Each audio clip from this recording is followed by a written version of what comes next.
สวัสดีเนาะวันนี้พบกับสองบนคำพาเลาะคือเก่าเนาะพี่น้องเนาะวันนี้ไอ้คำสิพาพี่น้องของเฮาเนาะไปเบิ่งชีวิตประจำวันของไอ้คำเนาะหลังจากตื่นเช้ามาเฮ็ดหยังแดเนาะวันนี้ไอ้คำสิพาพี่น้องเฮา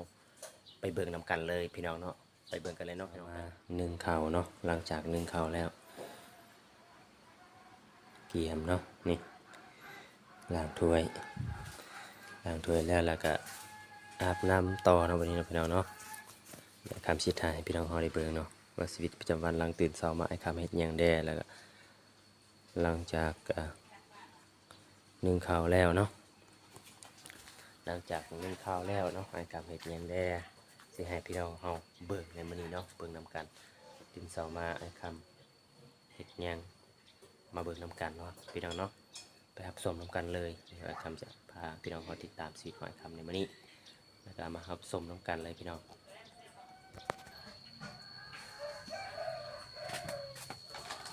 นะพี่น้อง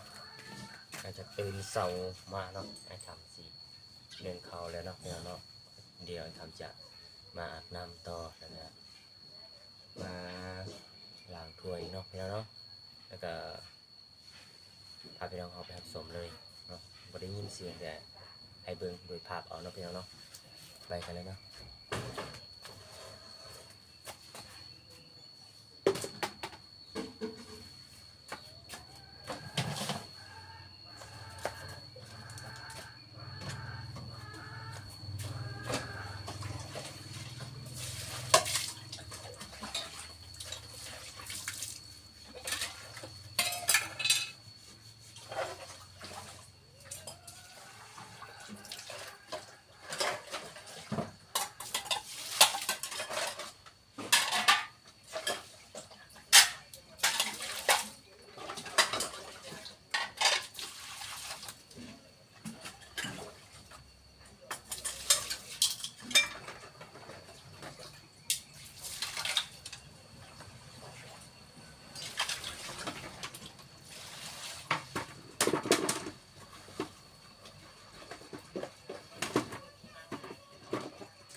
อาบน้ำต่อเลยตอนนี้พี่น้อง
นี่เนาะทุกคนเนาะ